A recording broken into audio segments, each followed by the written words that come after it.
Hello legends, today I'm going to take you through my predictions for the 22-23 football season.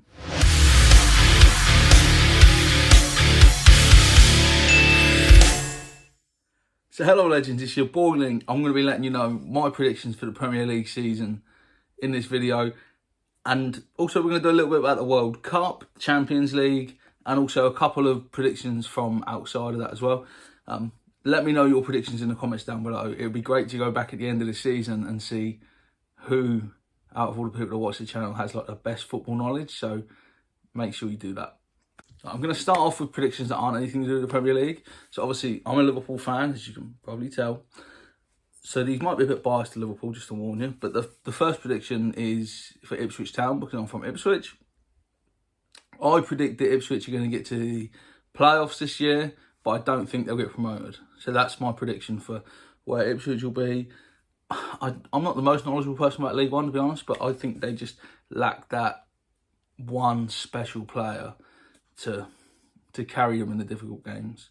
My next prediction outside of that is I used to live in Sunderland, and I do think that Sunderland will win the Championship this year.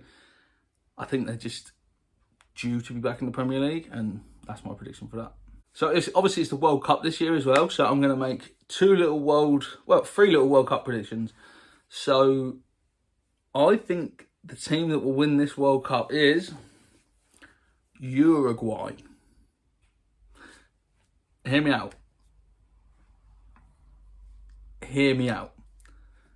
I think they've got the best strikers of any country. Like Cavani, Suarez, Nunes. Deadly. I really do think that Uruguay will do it. And I think if Suarez is at his best, he wins games on his own. I think Nunes is another special player that wins games, not on his own, but almost individually.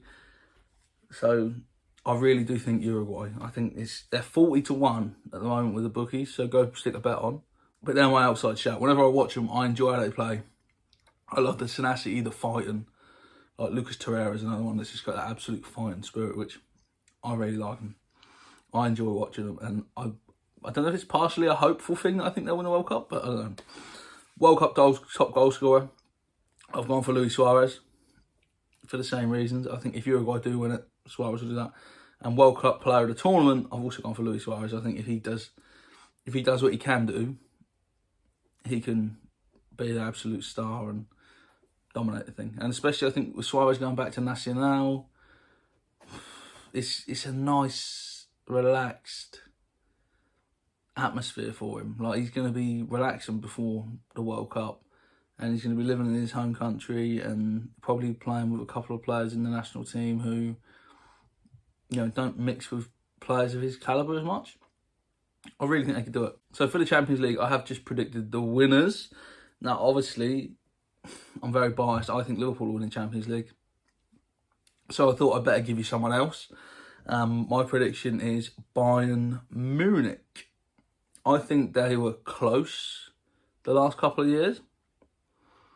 And I think Sadio Mane gives them something really different. I know they've lost Lewandowski, but I think Lewandowski is the type of striker that sometimes takes something away from your team. You know, he almost can be one-dimensional. He's a great player, he's a world-class player, but I think he can sometimes just be a bit one-dimensional, and that's why I personally think that Sadio Mane is going to give him a whole nother level. We'll do the cup competitions before we do the Premier League. Carabao Cup, I think that's got Man City's name on. I think City they're notorious for winning it anyway. I think they didn't win it last year. They'll be hungry to win it. But I think as well, with Liverpool winning the Community Shield last week, I think City is going to be so hungry to get a bit of silverware that I think Pep will go stronger in that than other teams perhaps will. The FA Cup, I also think Man City will win that. I think Man City are going to really focus on getting silverware. So I think there would be really smart bets for both of the domestic cups, because they need to win something. They literally need to win something at this point. So why not one of the domestic cups? I think they're the easiest thing to win. I think if it's a big team, you really commit to it, you can guarantee yourself a semi-final. So yeah, I think City will win both of those. Now, I've predicted my top 7. So we'll start at the bottom. 7th place, I've gone for Manchester United. I don't think they had the best window. Cristiano, we don't know if he'll be there or not. I think he will. But if Cristiano doesn't want to be there, but he is there, he's still a 25 goal a season player. I guarantee you. He's not someone that with down tools. He's too competitive. Like, if he plays, he will give it everything. But I don't think they really added anything this summer that worries me or concerns me. And I think, like, the Frankie de Jong thing is a joke. Like, just walk away. Like, at that point, if someone says they don't want to sign for you, walk away.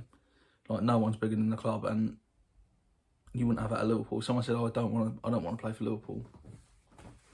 There's the door. Get out. 6th place. Now, this is a outside bet. Aston Villa. Now, people will say there's an element of Liverpool bias coming back in here, but I think Philippe Coutinho, I think he wins you 5 to 10 games on his own each season.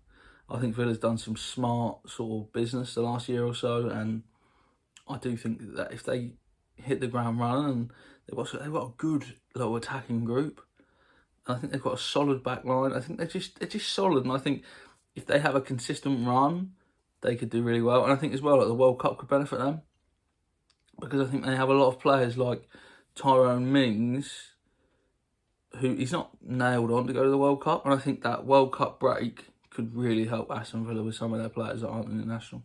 5th place, I've gone for Arsenal. Now, I've ranked Arsenal a bit higher. I think that they've done some smart business this window. Like, Gabriel Jesus seems to be hitting the ground running for him, but I don't ever see him as a 20 goal a season Premier League striker. I could be proven wrong. Wait and see. But I think Arsenal have done well, but I don't think they started as good as some of the other teams, but I also don't think they've progressed as much as some of the other teams. 3rd place, I've gone for Tottenham Hotspur.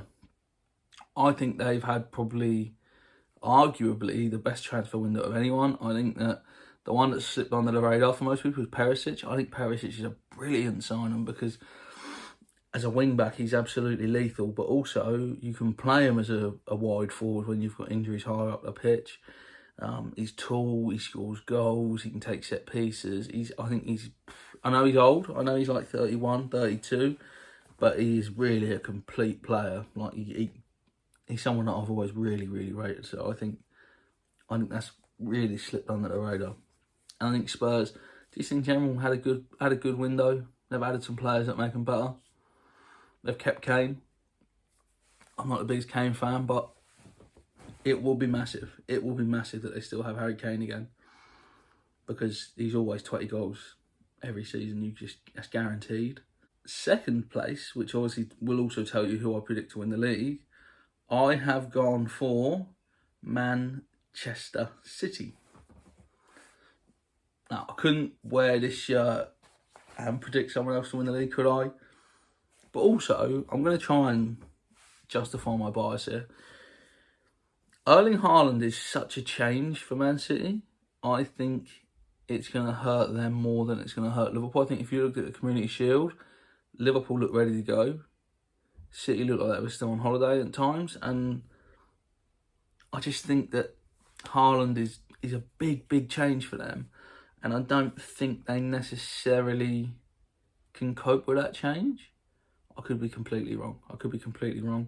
And I also do think as well, losing some of the squad players they've lost really hurts them. I know they've signed Calvin Phillips and some young South American striker. I was going to say Ramirez. It's not Ramirez, is it?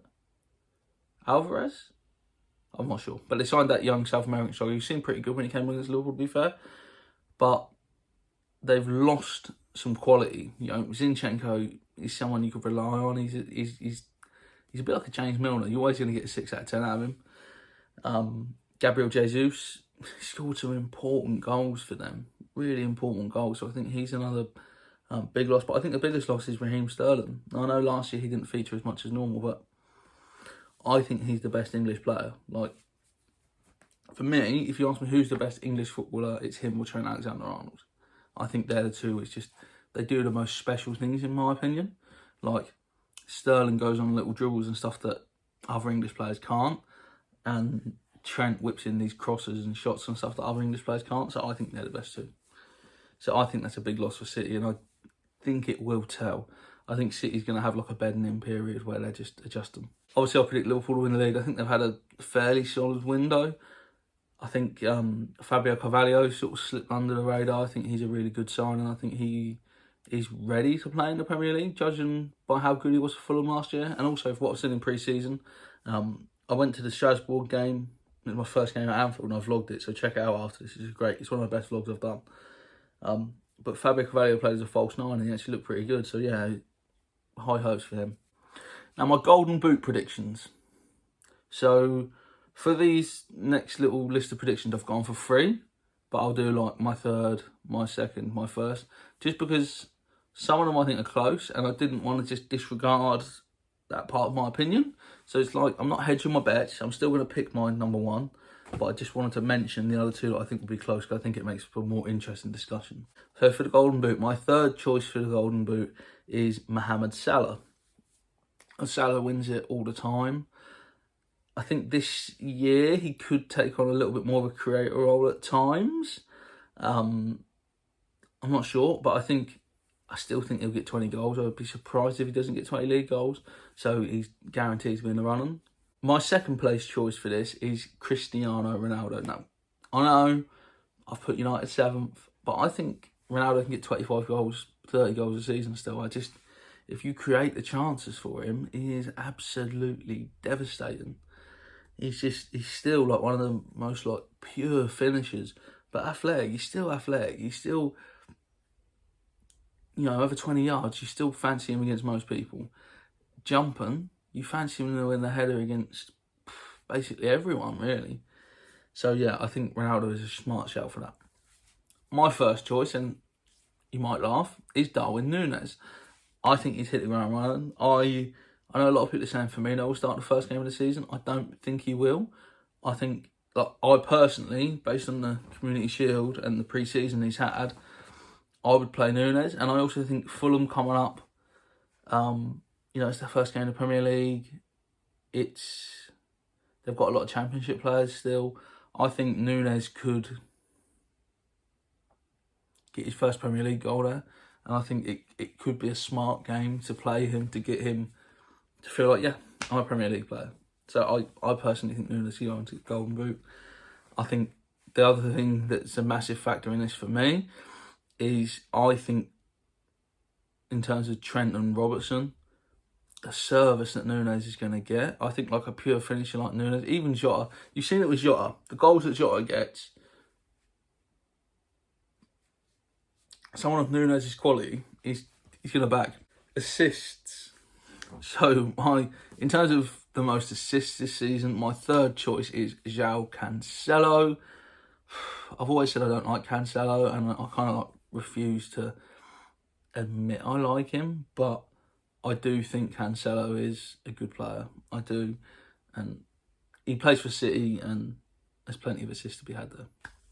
My second choice is Trent Alexander-Arnold. Now, this is obviously impacted as well by the fact that I think Nunes makes Trent more dangerous. I think having Nunes to whip that ball into just makes Trent so much more dangerous. My first choice for it, though, is the man on the back of this shirt, Andrew Robertson. Now, I think with Nunes, but also part of what has led me to the fact that I think Robertson outperforms Trent, because I do think they'll be the top 2. Or they'll be very close. I think that Trent is going to be delivering from right to left.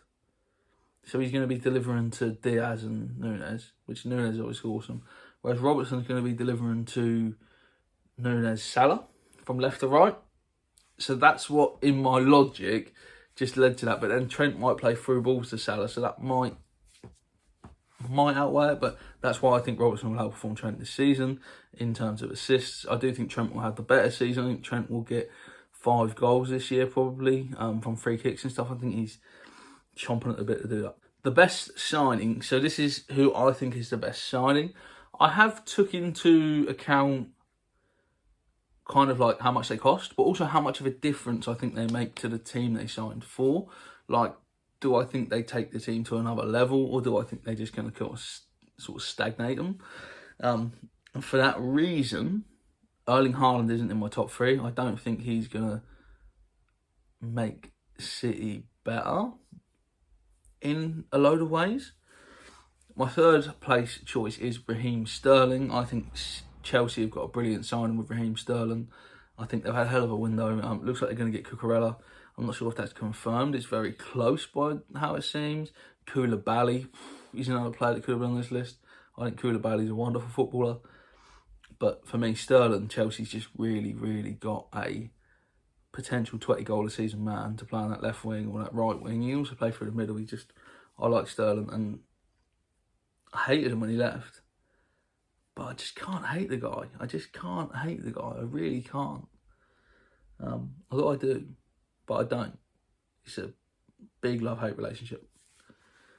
My second choice is Ivan Perisic. Now, also, I'm going to throw in here now, if you were playing the fantasy football this year and you don't have Perisic, trust me, get Perisic, because there will be goals on free kicks. I don't think he'll take their penalties, but he can take a penalty. He's got such good corners, his just delivery is so good. And with Kane up front, he's going to get assists.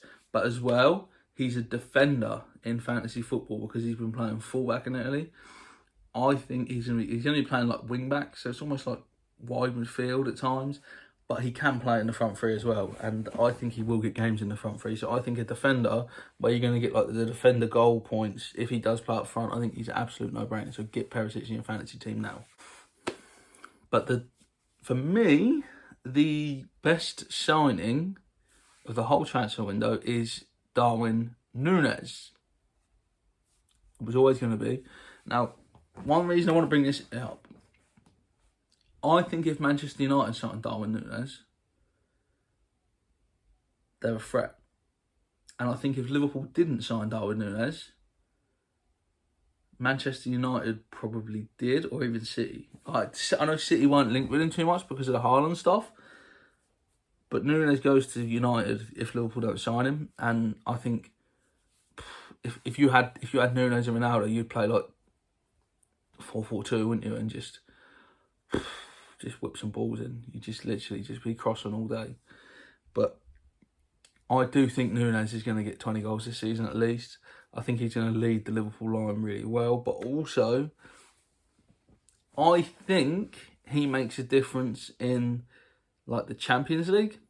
I think there's games where we just need that target man, and it's been Divock Origi, and I don't think he's of the quality.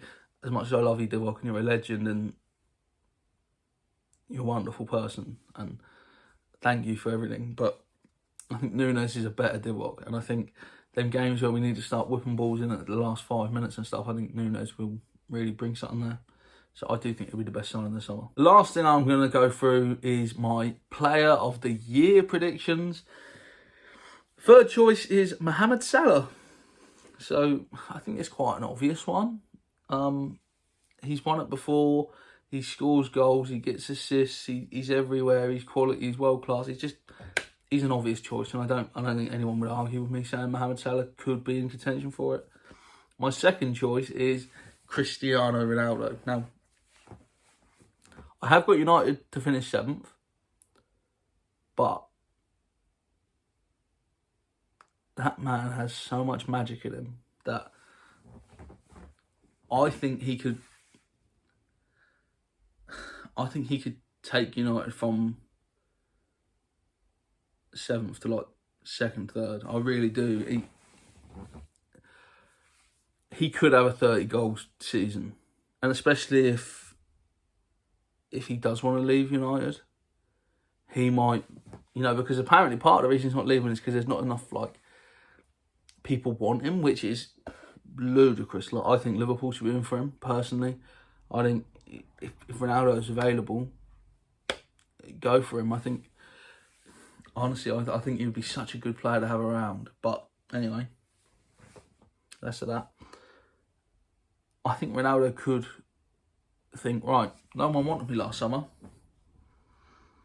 No one could afford me. No one said I was worth the money. No one said I'm worth the wages.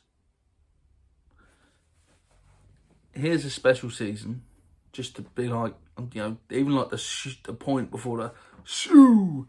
Ronaldo might be like, I'm back. Here you go. Look at this. Here's 30 goals. Here's 35 goals. Who wants me now? And that would not surprise me one bit if Ronaldo does that, because that's the type of mentality he is. Also, I think with the World Cup being mid-season, I think Cristiano will want to be playing well ready for that. So that's why he's my second choice of player of the year. My first choice for player of the year is Trent Alexander-Arnold. Now, I think he's going to have the best season so far.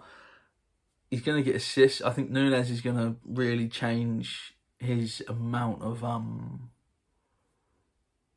options. I think options when he's wide, because I think Trent has got this Beckham-like delivery, but he doesn't have people to aim at in the air that much. And don't get me wrong, like Diogo Jota and Mane were short, and Trent still got loads of header assists for them because of how good his delivery is. But I think with Nunes, I think he's just going to get assist after assist after assist. But I also do think that with Liverpool signing like Carvalho as well, I think it's going to be a bit more of a fluid right side. Like I think Harvey Elliott and Carvalho might play on that right side of the three, and that's going to allow Trent to express himself a bit more, because they're more sort of expressive footballers than Henderson. And yeah, I think Trent will be also solid defensively as he always is. Anyone that thinks he's not, he's just not got a good opinion. And I think as well, yeah, I think Liverpool really will do well this year, and I think that's why I'm predicting so many of their players to do well. If I had to pick a player of the year candidate from City, just for fun, I would probably go for Kevin De Bruyne. I think that's a safe one. But I don't think it'll be Haaland. Not this year. I think next year Haaland will probably do some silliness, but I think this year he might only get 15 goals. We'll see. Thank you so much for watching. At the end of the season, we'll do a video where we go back and laugh at how bad I predicted these. Hopefully you've enjoyed this video. If you have, make sure you subscribe to the channel, because I do lots of football related content, like vlogs when I go to football stadiums, vlogs of games where Liverpool have big days and stuff. So yeah, make sure you check it all out. And I will be comparing this real Liverpool shirt to a fake one in the next week or so. I haven't got around to filming it yet. I have got a fake shirt which I reviewed for this season, but this is a genuine one from the Liverpool club store. So I will compare the two so you can see how good are fake shirts compared to the real thing. All there's left to say is I've been Link, you have been one of my legends, and I will see you real soon. Thanks so much for watching today, guys. If you've enjoyed that, you can click up here and you can watch another video of mine. Or if you really love it, if you really, really love it, or even if you just like it a little bit, go down here and subscribe to the channel. It means you'll never ever miss what is coming up real soon.